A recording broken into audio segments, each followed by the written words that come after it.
Hey, what's up, guys? You're listening to the It Takes a Village podcast. I'm Ashley, your host. This is where the struggles are real, the callings are heavy, the kids are sticky.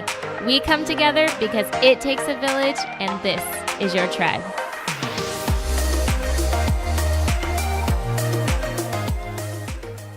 Hey, what's up, guys? You're listening to the It Takes a Village podcast, episode 64.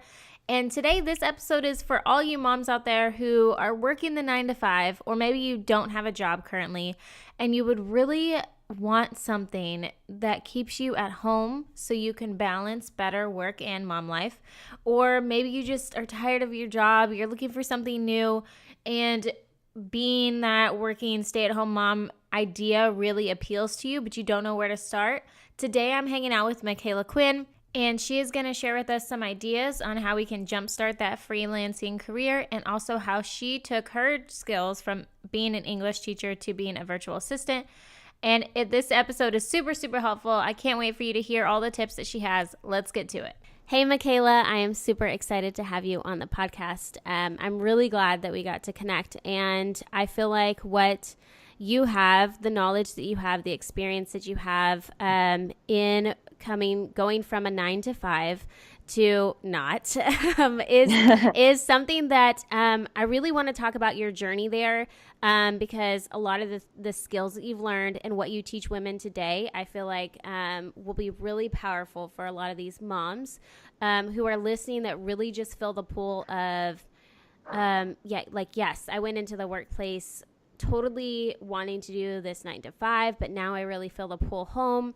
And so, I'm really excited to have you here and to share all those things with us. Yay, I'm super happy to be here, Ashley.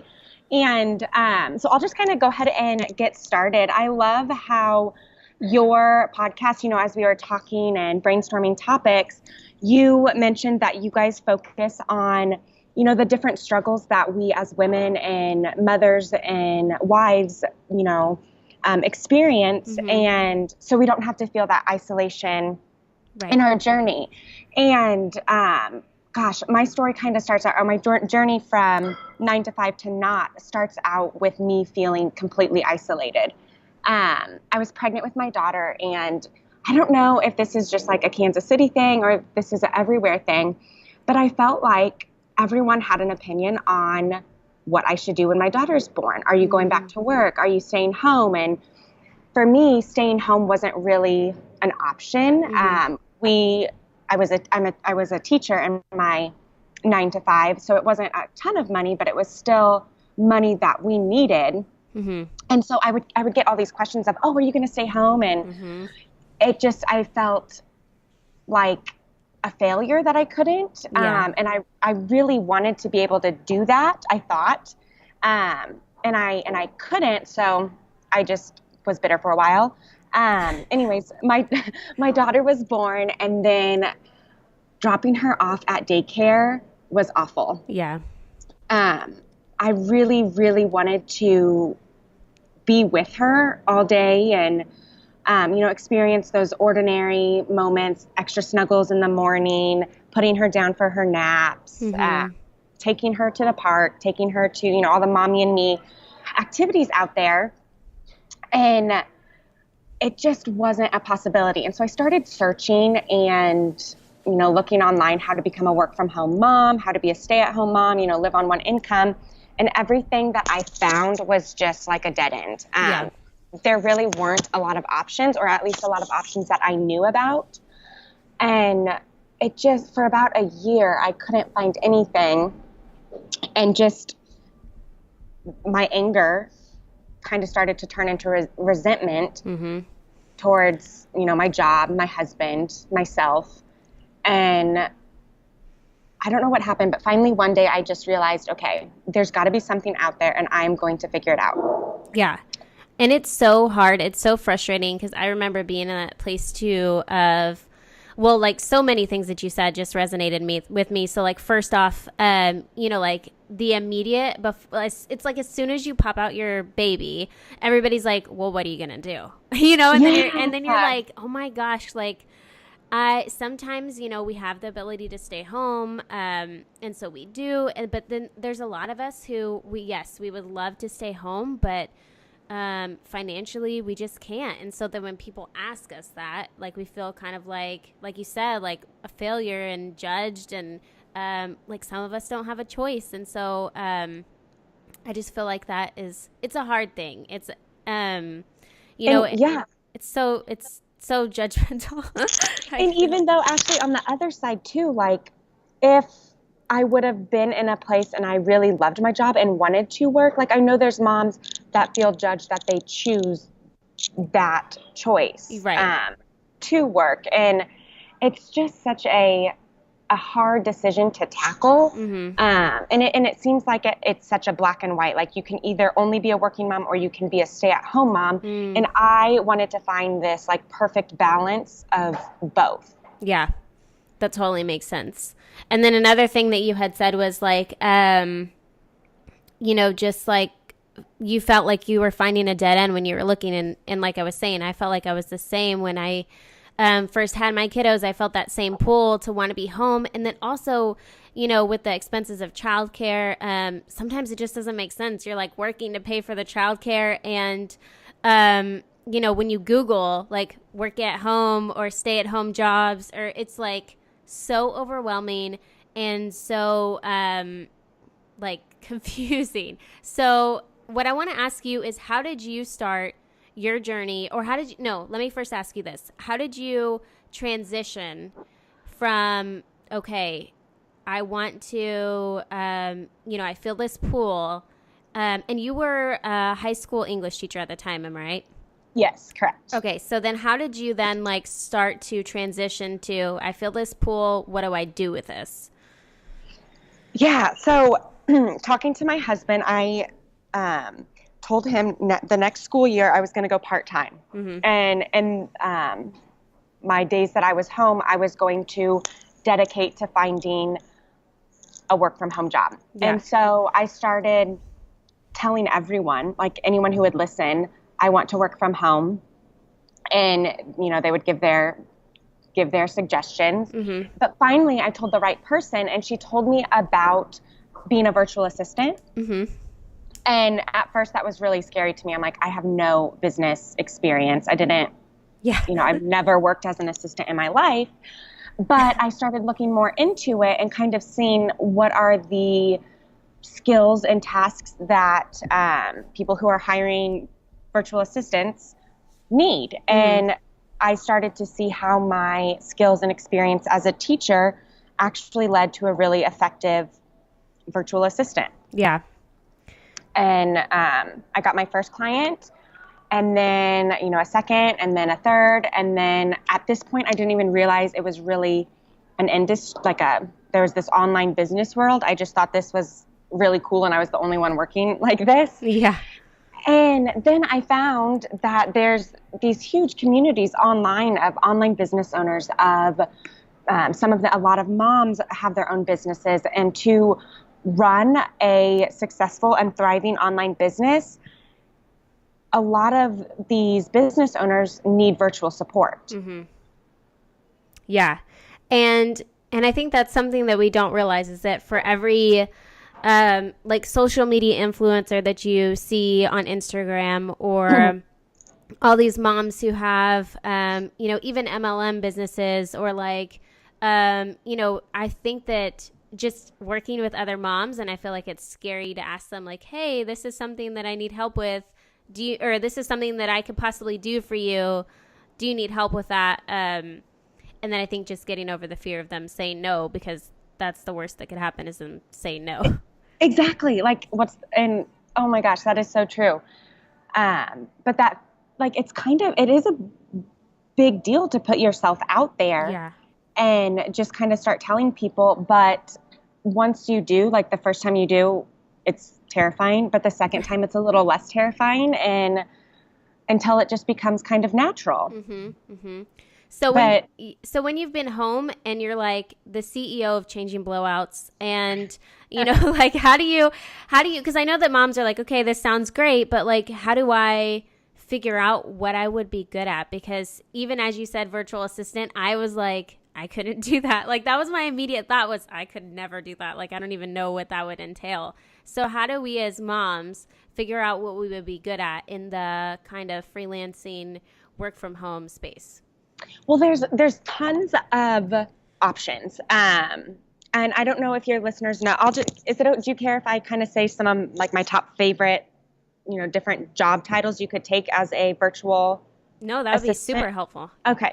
So one is a copywriter, helping people, write their emails, write blog posts, write website content. So there's copywriter, there's Pinterest manager. Anyone who has a successful blog probably is on Pinterest, and anyone who's on Pinterest probably, if you click the link, it goes to a blog. Right. They probably have someone managing their Pinterest, choosing what pins to repin, and there's a strategy and science behind Pinterest, but it's really, really fun. Yeah. So copywriter, Pinterest manager, social media manager, getting people talking on social media, and graphic designer. You don't have to have a graphic design training to offer graphic design skills to online business owners. There's creating quick graphics in Canva.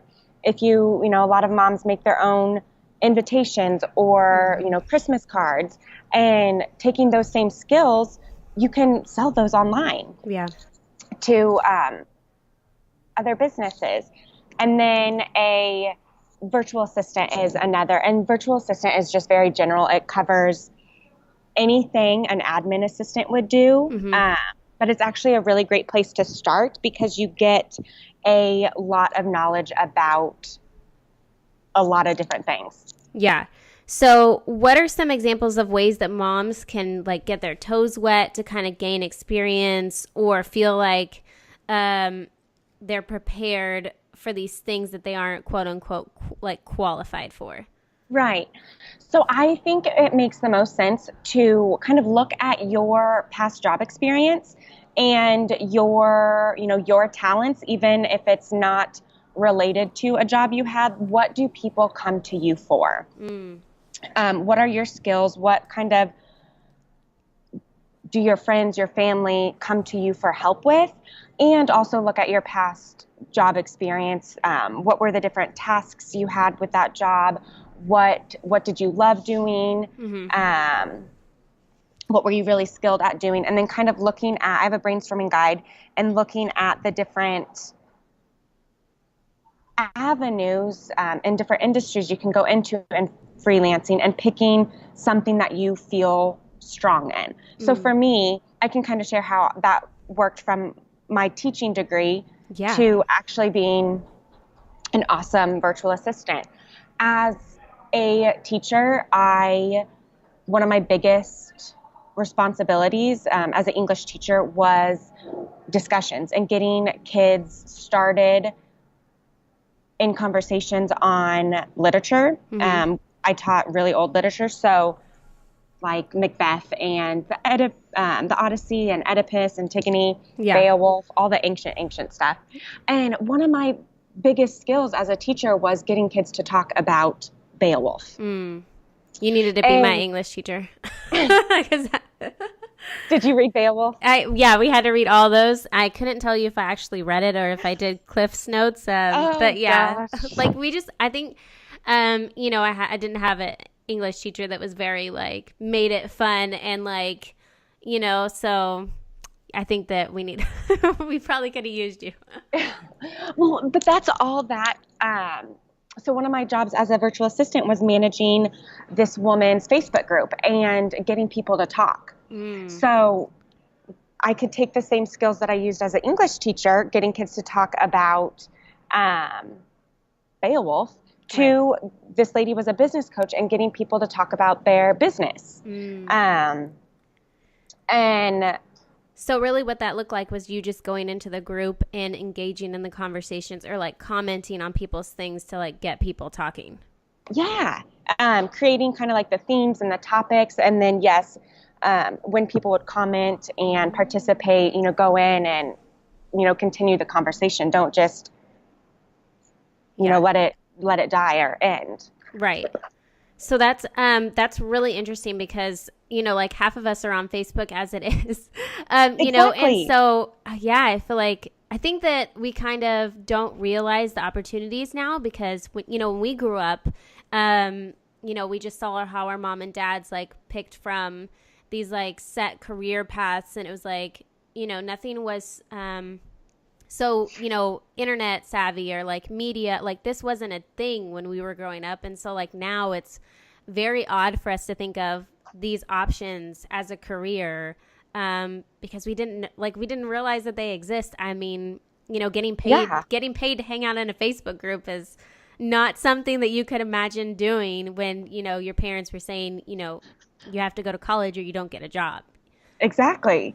And it's why I love it so much is, when you choose to go in the online business and work as a freelancer or virtual assistant or, social media manager, whichever avenue you kind of go in, you really have the freedom to take on as many clients or as few clients as you want.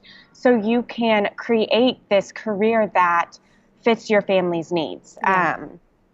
And you can fit that work in any time you want throughout the week, as long as you are working with the business owner and, meeting deadlines and accomplishing projects on time.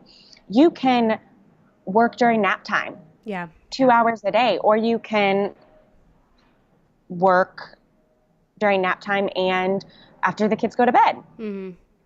Yeah. And that was what another question what I was going to ask you is that do you suggest moms who are listening and they're like, I really have always thought about, breaking free from my job. Do you suggest that they just break free and go all in? Or would you suggest that they sort of like test it out, do the research, and maybe do both before they kind of ditch their day job? Well, it depends on their situation.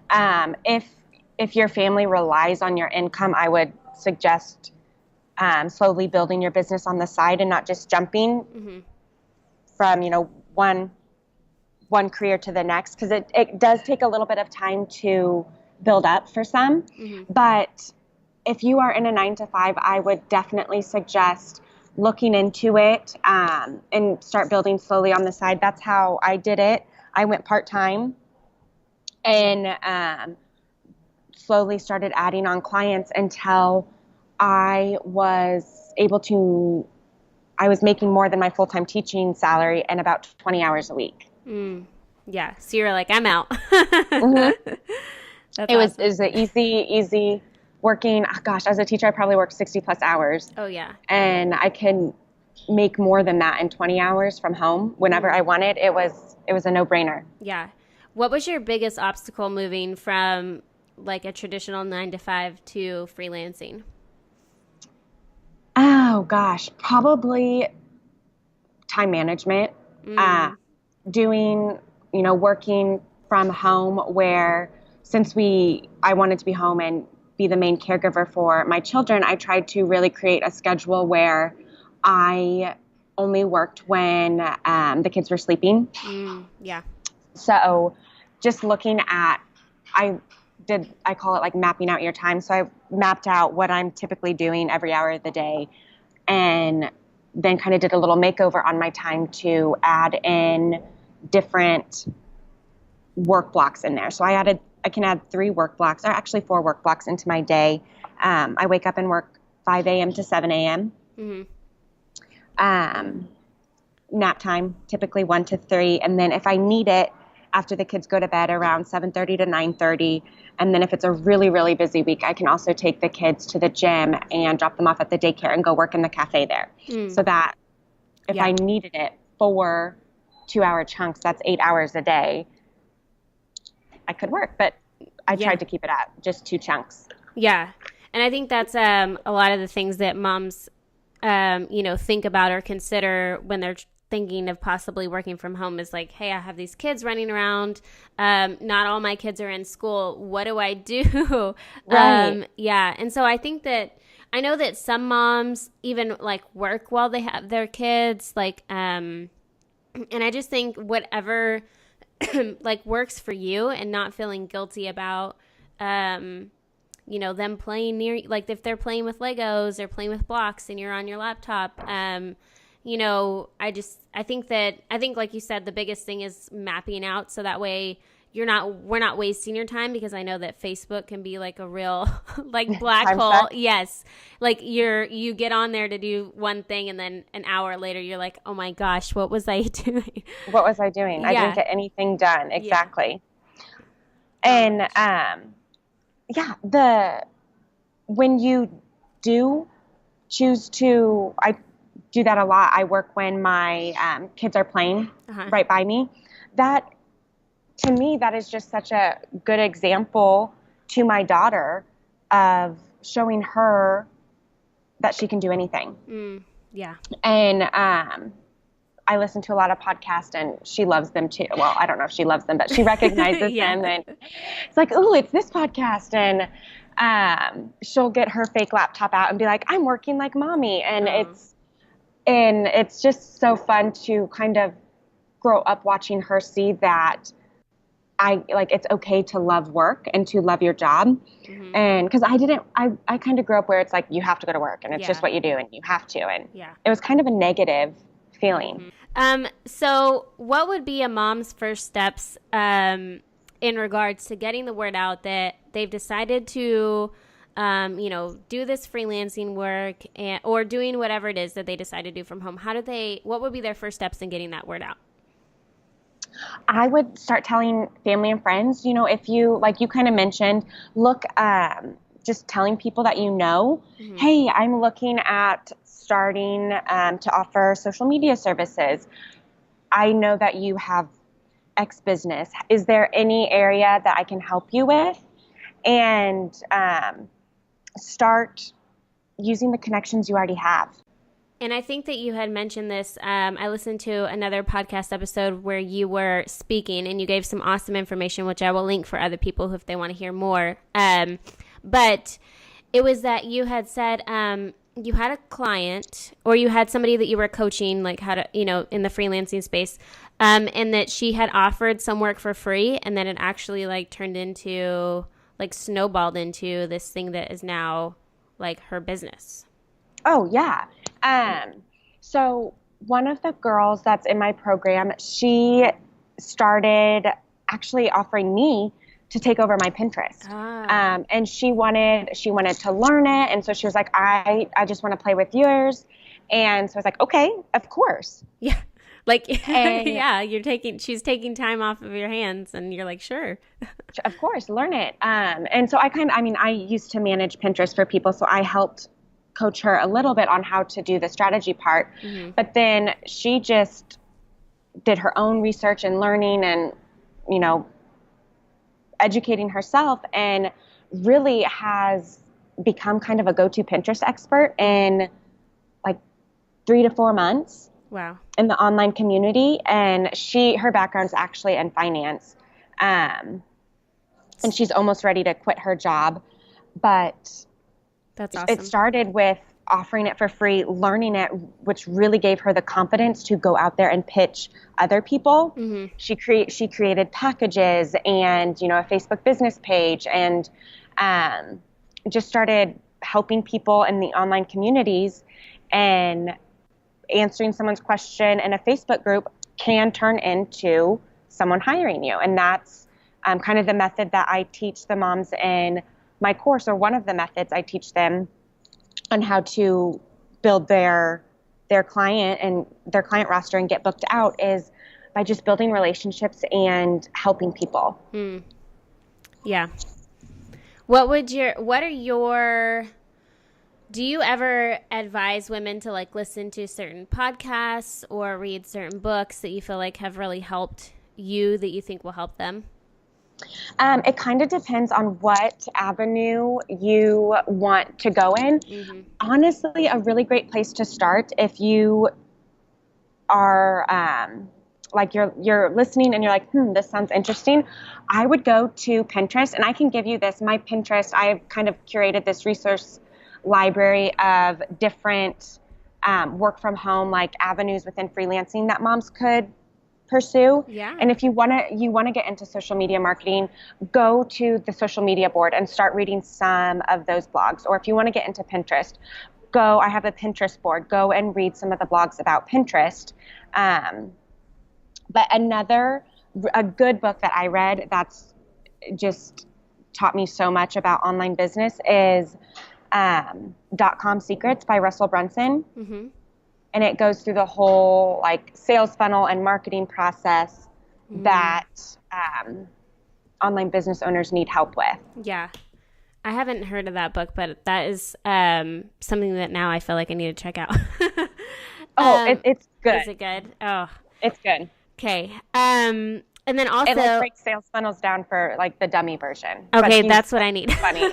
Everything in like the simple, talk to me like in normal. I always tell my husband that too, because my husband's actually, a businessman. And so he's grown up in that industry and he just knows the jargon and stuff. And so when he, sometimes I'm like, just talk to me like I'm 5. Just tell me in normal words. Please just tell me in normal words. And he's like, these are normal words. And I'm like, no, they're not. Yeah.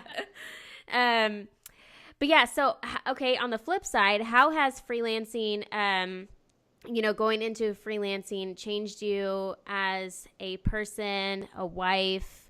Do you feel like it has had any like influence on those areas in your personal life? Oh gosh, definitely. The biggest is actually really impacted my marriage and the relationship with my husband. When I was teaching and I was home a little earlier, so the majority of household duties and, child rearing duties just naturally fell on me more. Yeah.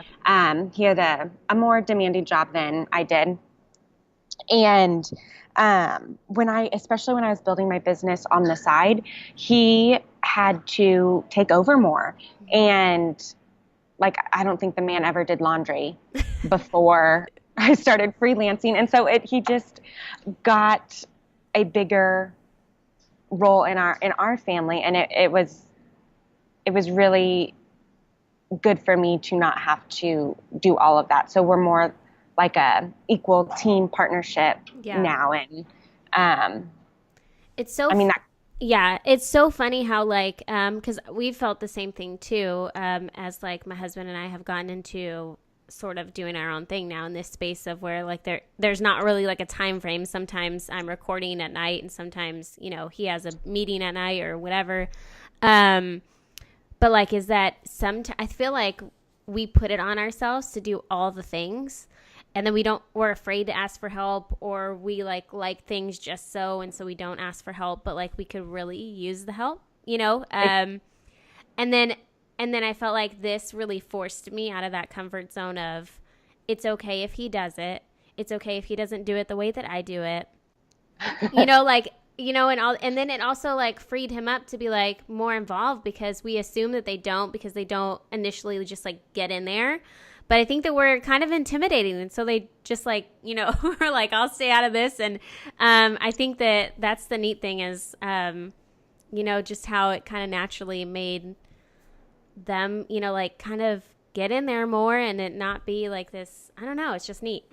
It really is. And Saturdays would be my day where I would leave the house and like go work out of the home and kind of just rest and relax and work.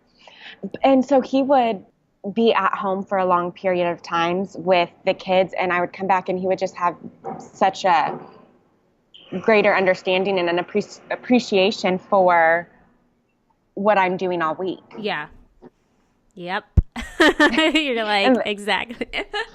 Yeah, I'm like, yep. And I'm like, can you imagine adding work into this environment? And he's like, no, I don't know how you do it. Yeah. So I don't know. He just looks at me as this super hero woman thing.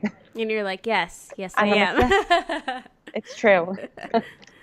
Okay. So, this podcast isn't about selling, but I really feel like, this is one of those gray area spaces where moms just need more information and they need help because this is overwhelming.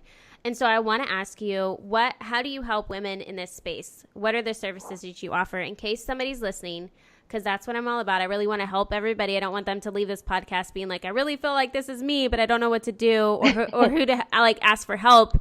And so, yeah, I would love for you to share like how you help women get it, like navigate this. Oh yeah, totally. I have a Facebook group, a free Facebook group where, if they're in the early stages, they just want to check it out and see if, this is something that could work for them and their family. Come hang out in my Facebook group. It's the Live Free Mama Mastermind. I have other free resources on my website and a few blogs that can help you get started. And then if you're, you go through some of the free resources and you're like, oh my gosh, sign me up now, make this happen.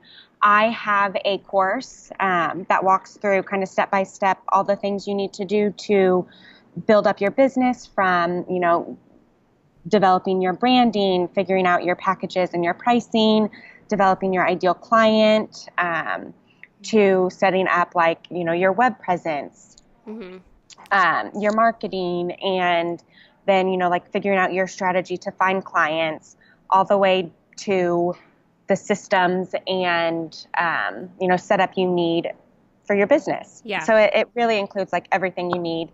And if you are like, okay, a course is fine, but I feel like I need one-on-one support, I also do one-on-one coaching. Yeah. And I was creeping your site yesterday, and you do offer, or you do have a free resource that is that brainstorming guide, which I think that you mentioned earlier. But for me, that was like, that would be like my first go-to is like, let me figure out what the heck I can do. And I thought that was really neat that you had created that to help moms kind of like see what their skills, whether it's from home or from a past job, can like translate into. So that's really helpful. Totally. Good. I'm glad. And, grab that, fill it out, look at what your skills are, what your talents are, and there really is a freelance job out there for you. Before we end, I would love to ask you a few last questions. The first being, if you could choose the most influential book that you've read, what would it be?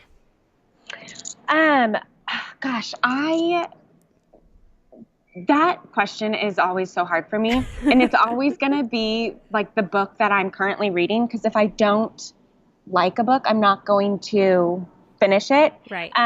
But right now I am reading The Happiness Project. Oh, I think it's Gretchen Rubin. Mm-hmm. Have you read it? No, I'm so behind. Like I've talked about this on other episodes. I am the person like you who like starts a book, and then if I like kind of don't like it, I just stop. And then so I have like 5 books with like bookmarks in the middle, or and even at the beginning. And so I feel like because they're there that I like can't move on until I finish those. And so I'm so I'm so behind on reading. But I love that book because like it's nonfiction, and it's kind of the author's journey to like find as much happiness as she can. She had a good life, and she was just like, meh, I'm kind of happy. Yeah.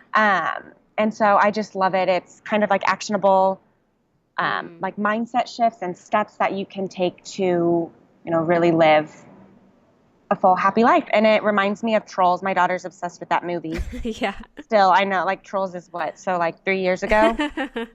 No, it isn't. She just got into really? it. So oh my gosh. like the happiness is inside of everyone. So I love that book, and that movie. Now I'm going to read that book and think about that movie the whole time. Troll. Yeah.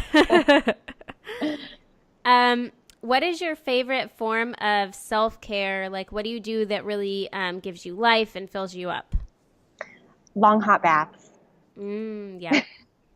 I love bath time. You're like, this is my time. For me. Yeah. Not kid bath time. That's my husband's job. But yeah, awesome. that's like I sign up for a subscription, like bath subscription box, and get new bath products delivered every. Actually, my next one's coming. You're like, I'm excited. But it's like yeah. Like, that's interesting. I didn't even know that there was like such. I know that there's lots of box subscriptions, but I didn't realize that there was a bath one. It's amazing. Awesome.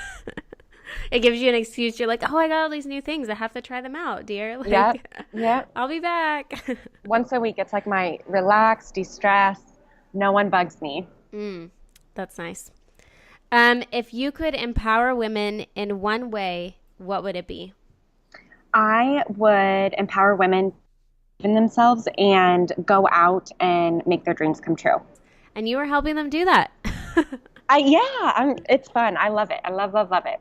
That's awesome. Well, I am so glad that we got to hang out. I'm really grateful that you got to share all your tips and kind of your journey with everybody listening, because, you know, if this is something that they've thought about doing, it can be really overwhelming to start. So I really appreciate you sharing all your knowledge. And I will definitely be posting all the places that they can find you and your resources on the show notes page. Awesome. Thank you so much, Ashley.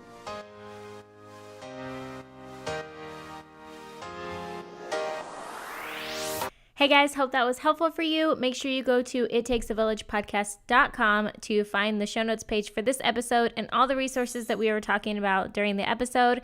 I am so glad you guys listened in. I hope that you love the podcast. I hope that you like what we're doing, or what I'm doing. And I hope that you share with me some ideas or things that you need me to talk about, that you would love me to bring someone else on to hear their perspective on it or advice on it. If you would, just shoot me an email at ashley@today'seden.com and I will do my best to get those on there. I hope you guys have an awesome day and an awesome rest of your week.